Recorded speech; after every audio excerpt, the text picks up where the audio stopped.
Hey, welcome to Story on the Spot. We'll be right back after these messages.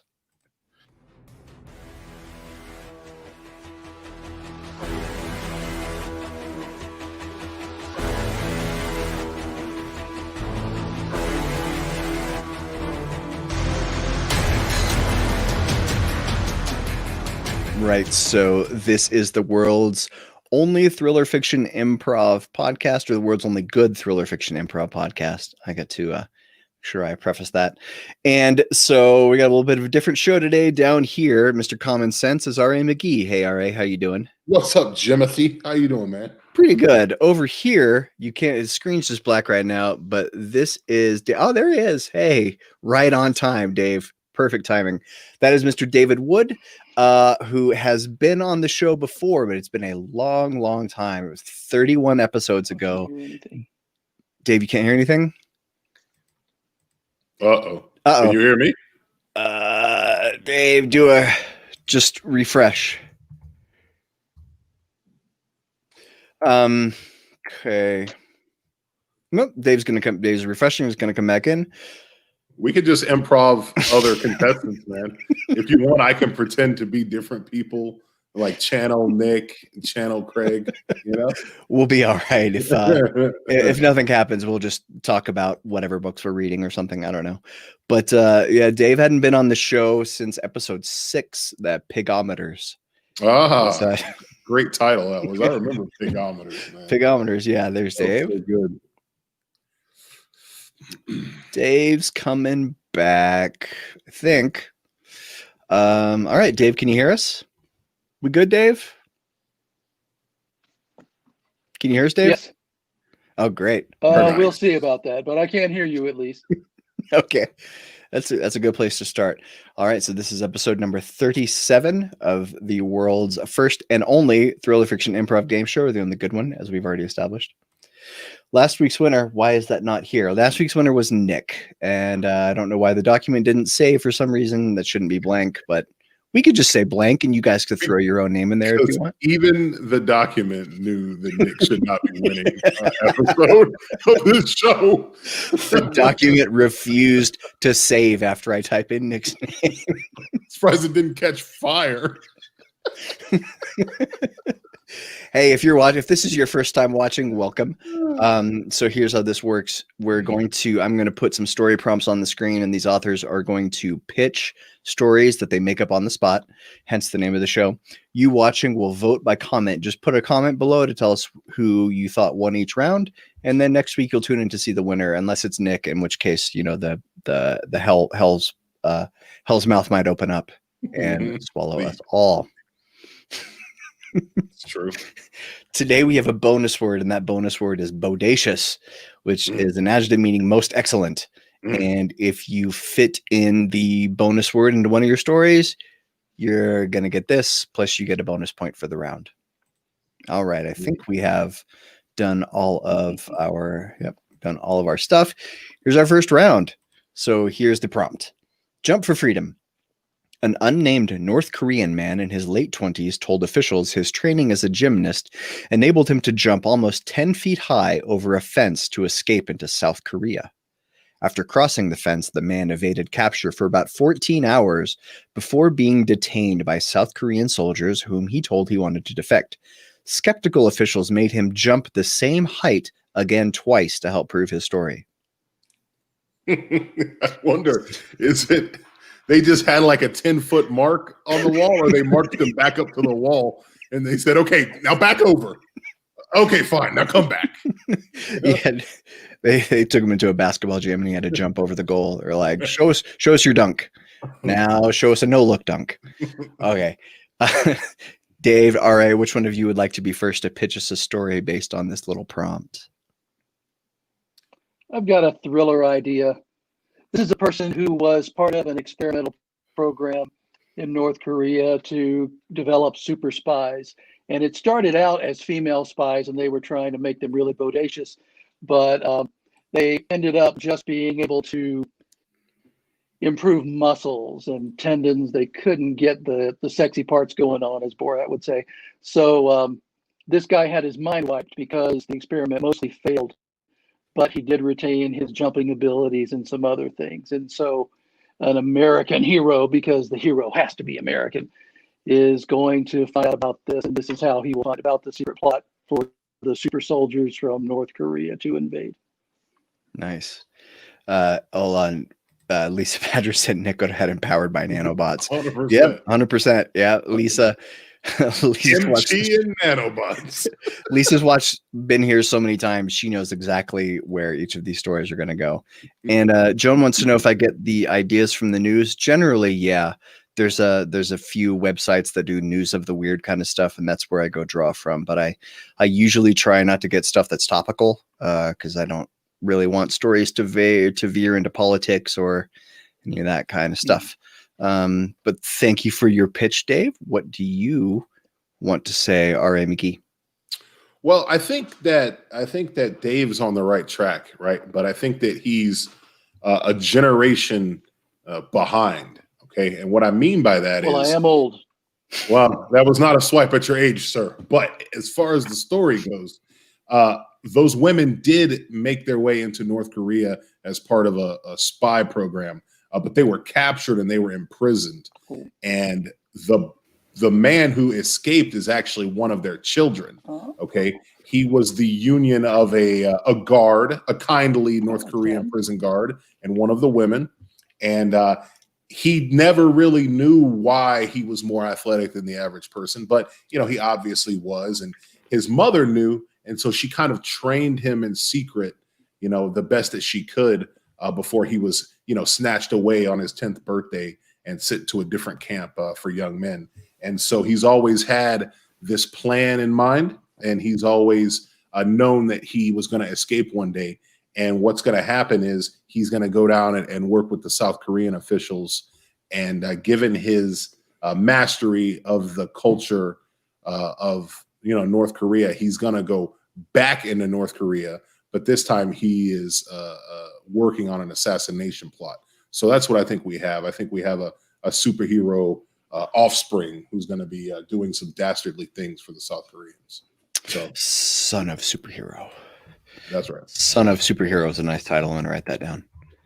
Possible. All right. Let me put our prompts back up here and moving right along.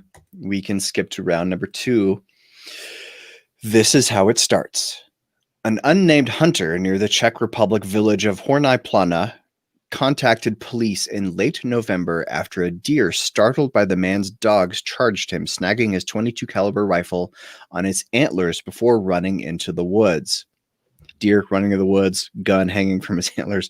The gun was unloaded, and the police said another hunter saw the stag more than half a mile away with the rifle still hanging from its antlers. I have so many questions. So let's explore those. I mean, are we really hunting with a 22 in the woods? That's my first question. What is he actually after? Yeah, we're really hunting like deer, because if you have dogs, you're trying to flush the deer, or even maybe hogs. But it doesn't make sense. That doesn't make sense to me. Second, this guy just saw the stag with the rifle from a half a mile away. Was he using a spotting scope? You know what? Never mind. Well, RA, tell us what happened. Well, this is what's really happening. Okay. Now, it took place in Russia, right? Czech Republic, Russia, whatever, same thing. I'm sure they'll appreciate hearing that. So what I think is happening is that there are a myriad of deities and lesser beings in Slavic folklore. Okay. And now the one that we're all probably most familiar with is probably the Baba Yaga, right?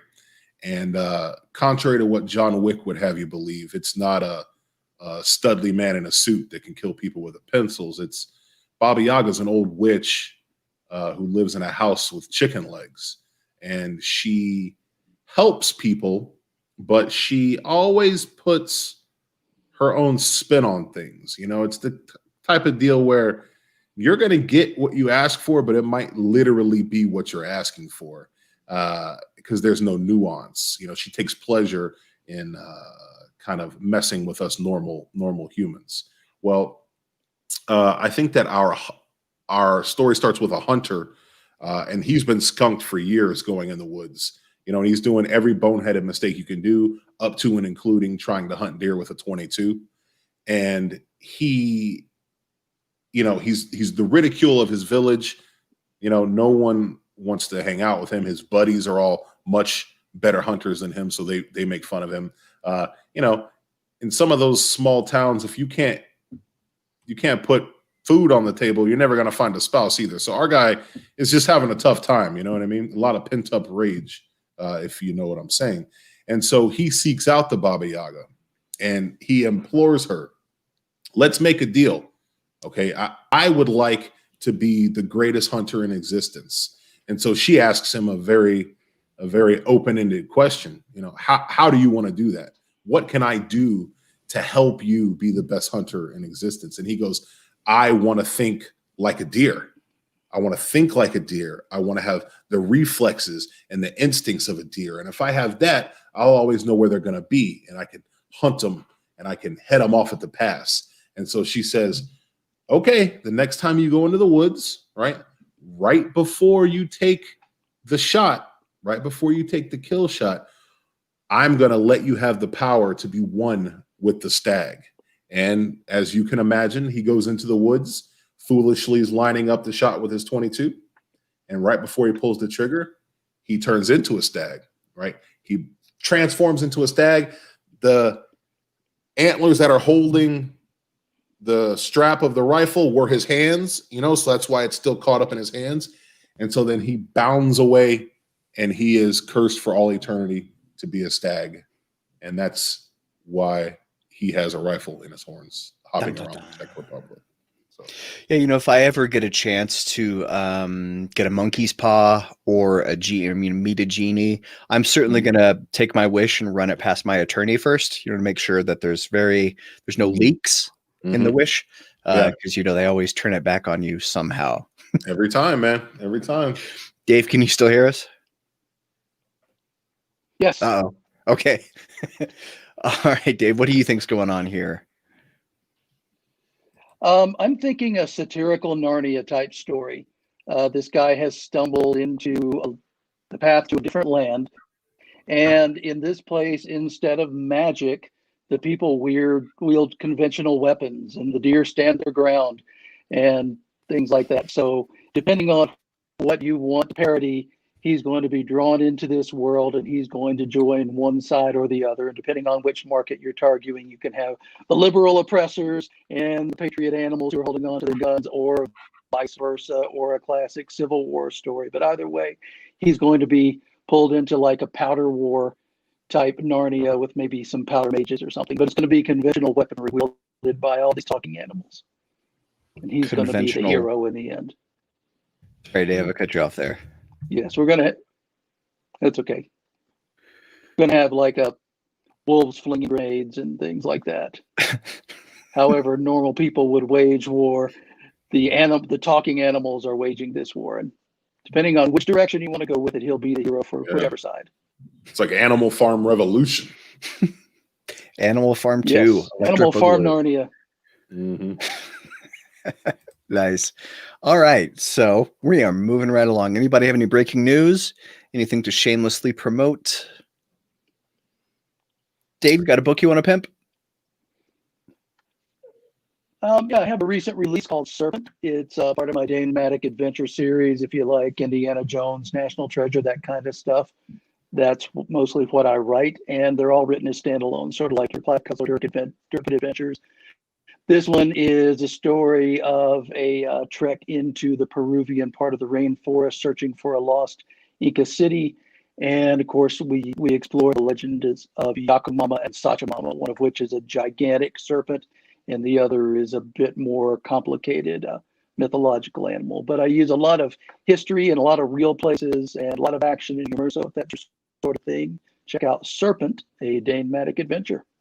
Cool. And there'll be not right this second, but there'll be links in the links down below and in the show notes and stuff, so you can find that. RA, you didn't write a book between last week and this week? Man, I got close, man, but I didn't get through my second proofreading pass. So gotcha. All right. I just finished the first draft of my first ever Private Eye book, and it's a very different experience than writing a thriller. The pacing and the escalation of the stakes and stuff, it all works differently. So it's been an interesting learning experience for me.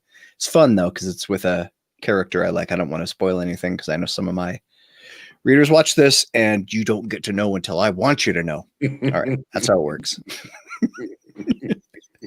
All right, moving. I won't ask again. I won't ask again. All right, round 3. This is called Message in a Bottle, and this one is a little bit topical. It has to do with that monolith a couple months ago. The recent unexplained appearance of a silver monolith in the deserts of Utah has made headlines all around the world. It also seems to have attracted imitators, including one in Romania's mountainous Neamt region. Neamt, I don't know how you say that. The 9-foot-tall metal structure mysteriously appeared one day and disappeared a few days later, leaving, quote, just a small hole covered by rocky soil, a local reporter said. Allegedly, a bad local welder made it, but there's no proof. That was also a quote from the reporter. So what do you guys think is really going on here? Lisa Badger's booing me because I won't give her details about the book. Lisa, you're just going to have to wait. Just all good things to those who wait, Lisa. It's coming soon. I promise. Guys, what do you think is happening with this? I think an overhead view of these monoliths will mark out constellations and stellar maps and things like that. And the bad guys, the reptilians who are posing as humans, are working on getting all these put in place. And when enough of them are in place, they can turn them on, send out the signal, and the aliens will return. So our intrepid heroes will be infiltrating the ranks of the reptilians and unraveling the plot and fighting sort of a modern sci-fi thriller. Nice. I see Dave is a fan of the lizard people theory. Well, I'm working on something that's involving that, so it's on my mind. Yeah. Gotcha. You say theory? Also, what I look like under this shirt too. Well, you know. Okay. Oh man, this thing is chafing. Get off. We're all friends here, right? We can take our masks off. No jokes about Congress. It's too easy. All right. You want to take another look at this? What do you think's going on here in Neamt in Romania? So what I think is that, Homer and Socrates and some of their older works, you can read stories about a civilization that was lost to the ocean. All right. And so I've always kind of assumed that was Atlantis, or at least the basis for Atlantis.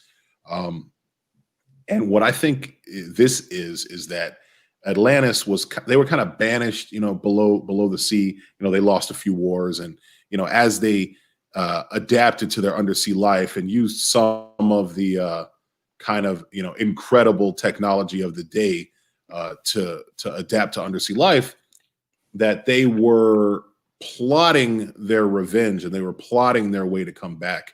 And the problem is they are aware that the surface world has kind of populated out of control, and there's no way that they can meet us in a face-to-face battle on any front, right? On anything. But they know that they have the advantage by being, mostly amphibian. They can live either or. Well, they decide that if they flood the earth, then that's kind of like a W right off the bat, right? Because they're going to kill, n-tenth amount of people and things like that. So what these metal structures are they are like markers. And when there are enough markers that are in place around the globe, they can activate the markers and it will raise the sea levels, right? And flood most of the earth. And that's their preparation for their comeback decimation campaign. So that's what I think is happening with this. I think it's an Atlantis revenge scheme. So very nice. Okay. Well, goodness, you know what? We are out of stuff. That was 3 Wow, that rounds. was fast. It goes quite a bit faster with 2 people. We didn't have to listen to Nick or Kevin bloviate at length about various things today, which is kind of nice. But which is the only reason I came on. for Nick, you didn't have to, so you can miss out on the bloviation. Yeah. I asked Dave to come on. I asked Dave to come on, and he said, "Well, who else is going to be there?" I was like, "You jerk." Yeah, he was like, "Is Nick coming?" No. All right, fine. I'll show up. No, but we very much appreciate David Wood for stopping by. That book you were talking about was Serpent, a Dane Maddock adventure, and there'll be links in the blah blah down below. And you know what? I think that's about our time. So thanks for coming, everyone, and we'll see you next week.